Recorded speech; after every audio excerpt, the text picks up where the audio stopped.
So I gotta start this video by saying thank you so much to Cody Niles. He's my newest patron. You know, he also signed up just in time to take advantage of the first of the reward tiers coming in this year for the tier level that he signed up. So thank you again so much, Cody. I'm sure you saw on the last video, I caught that in time before I finished editing the video and added your name to the credit scroll. So your name will be on that credit scroll at the end for every video from here on out. Someone caught a brooder here and it aborted its eggs. Fortunately, that's not what I'm here for today. But what's up, everyone? Scott the TroutHammer here, and yes, we're back at Waverly Lake, but we are not doing any of the kind of fishing we've done for the last couple of weeks. We are going to do some winter bass fishing. As you can see, thought this was as good a day as any to try. I wish I brought my sunglasses. The clouds were obscuring the sun on the way here, and as soon as I got here, clouds broke, and now I can't see. So I'm sure you guys will see along the way the kind of rigging, the kind of tactics I use for winter bass. I want to see, so I said in some previous videos how I became a much more confident bass fisherman over this last year because I wasn't able to travel as much. I wasn't able to do a lot of the usual fishing that I'm so accustomed to. I had to basically force myself to learn bass and stick to ponds and small lakes for the entire year. And I became a really confident bass fisherman, and I want to see if that translates over into the winter. So today is step one in the test.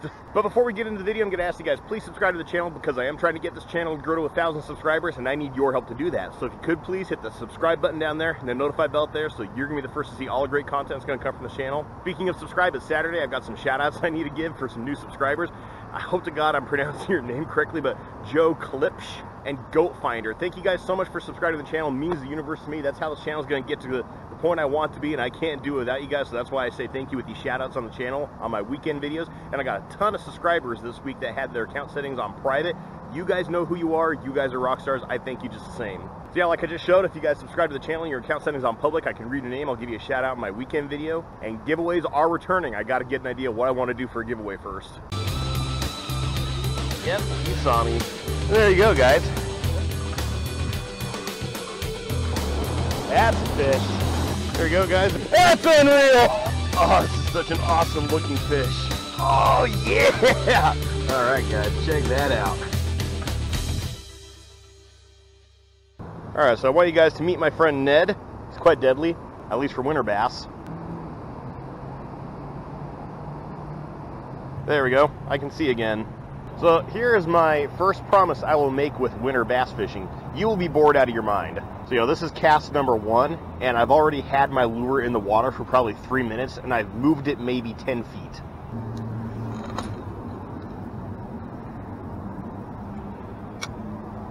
That was cast number 2, and it lasted about 7 minutes.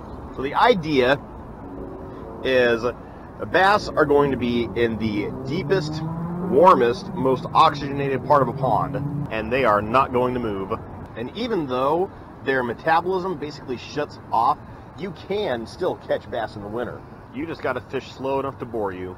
I mean, just so you know, I've been here 15 minutes, and this is cast number 4 for bass.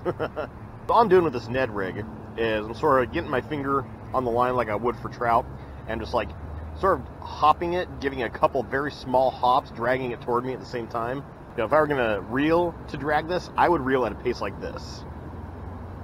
I mean, just slow drag. But incorporate a lot of pauses. The thing that draws a bass into strike in the winter is something just sitting there because they're not wanting to chase anything down. But you only want to drag it like no more than a foot at a time. You know, a good way to get an idea how far you drag it is sort of like have your rod tip down and just drag your rod tip toward you. Only like that far. And then just let it sit for another minute. I'm using really finesse gear also on this Ned Rig. I'm using a 7-foot light rod, using 4-pound copolymer. But even though I'm using light gear where normally you'd be able to see through your line or your rod, if you get struck, you're really barely gonna feel the bite from a winter bass because they're literally just gonna suck it up and just sit. Winter bass fishing just requires a lot of patience and a lot of touch. Nothing on the Ned Rig. Let's try a tube. Tube's just like a Ned Rig. Weren't just like a Ned Rig, exactly like I was fishing the Ned Rig earlier, but one thing the tube has that the Ned Rig doesn't have is this magical thing to get a bass to commit to a strike called secondary action. It's those little plastic tendrils on the end of the tube that will move around freely in the water. Now, some people are also going to be worried about fishing with exposed hooks.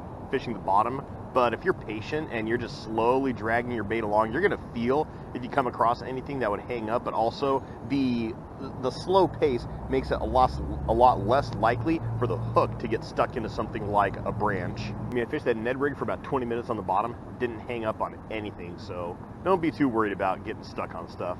Except to fish, that's why we're here. Like this time I'm going to just drag the tube along the bottom. I'm going to keep my rod tip up because I'm going to use my rod tip as the indicator of a strike. I'll feel if something actually bites because my tip will just start going nuts, but just slowly dragging that along the bottom. I mean, reeling at this pace. The only reason I say that tip will start going nuts is because I'm using a Trocar tube hook with this tube, so it'll practically set itself. It'll be bite, fight. Just in a situation like this, the way you want to, set the hook on the bass is you want to quickly reel down into the bass and then set the hook. Don't try to set the hook with your rod tip already up in the air.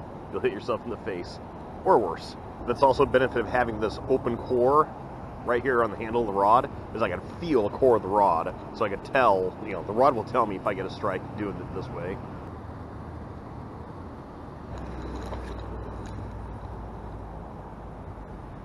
Yeah, but at least it's not raining. Alright, so I got about an hour of daylight left, and I do want to try another pond, try some of the stuff at another pond before it gets dark, so we're going to do this. And look at that, just that easy. Yeah, I can definitely promise with winter bass fishing that you're going to be bored, you're probably not going to catch fish, but when you do, it is a high quality fish. Your chances of catching a giant bass in the winter increase dramatically.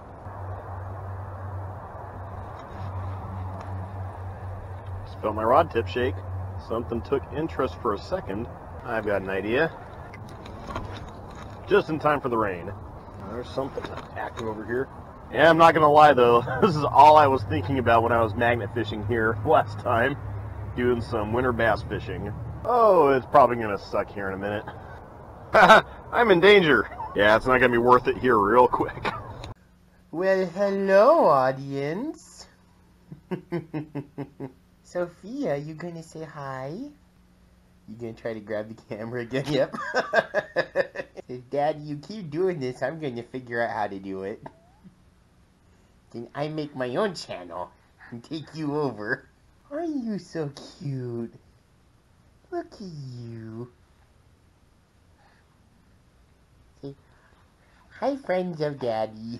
Show you something here real quick, guys. I'm 6'3". I've got some pretty long legs, and look how long she is compared to my leg. She just turned 7 months old, and she's wearing 18-month clothes now. And she takes after the Bigfoot side of my family. I'm part Sasquatch. Sophia, what you want to do? You want to giggle? You want to giggle? You want Daddy to try to tickle you again? I find you tickle spot. Aww. You follow the camera? Yeah. You follow the camera well. Oh, you are so cute. Oh, wee! I wanted to fall. What'd you find? What'd you find? You gonna show it off to everyone, or you gonna bend it in half? Okay. What is it? You're trying to stuff it down the space between Daddy's legs.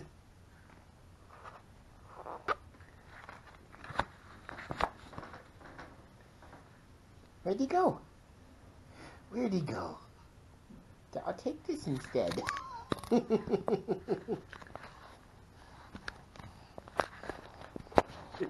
Okay, you hold the camera for a little bit. You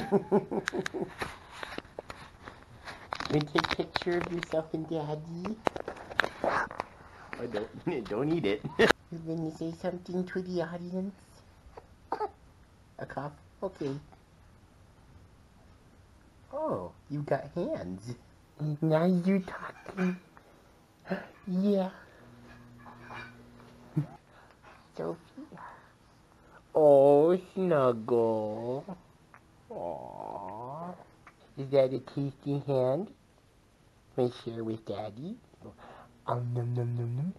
You're right, it's such a tasty hand. No wonder you eat it all the time. Oh yeah, I actually got out of that rain just in time, and as I was driving back home, I was looking at the first spot I was at, and it was just pouring down rain over there, so I think I accidentally avoided the rain pretty well. But this is winter bass fishing. I mean, this is what it's like. You're out there going for pretty much one bite. I hope you guys learned something off of this, because I tried to give some tips and tricks along the way, but I mean, so much of winter bass fishing is just being patient and staying focused on what your line's doing, because that's when you know you're going to get a strike. So I really wasn't talking a whole lot while fishing. I was just focused on the task at hand. Definitely another one of those types of fishing where you can't get road stare and you can't just check your phone over and over again, talk with people. You gotta feel your line. You gotta know when something changes and then act. So I don't know if you guys have tried this new digital fishing license thing Oregon's doing now, but I mean, with the app,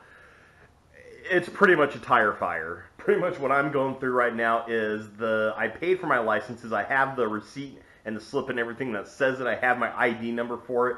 Go to use the app and it didn't show anything, and then I was like, okay, and I talked to some people and they said, well, use your ID number. So I put in my ID number and I was like, oh hey, here's all your licenses.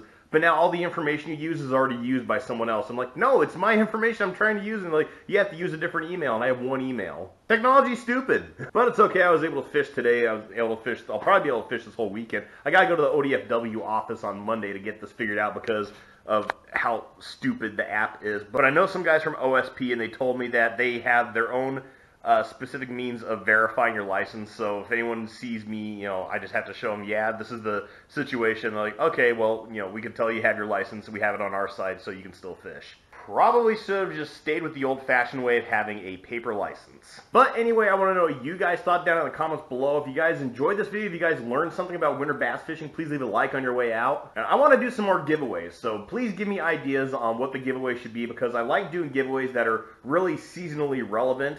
And right now, pretty much the only seasonally relevant fishing in Oregon is salmon steelhead. I already did a salmon type giveaway, but let me know what you guys want down in the comments below. And again, I am trying to get this channel to grow to 1,000 subscribers, and I need your help to do that. So if you could please hit that subscribe button down there, that notify bell up there, so you're going to be the first to see all great content that's going to come from this channel. Other than that, thank you guys so much for watching, and as always, tips up, tight lines, have fun fishing.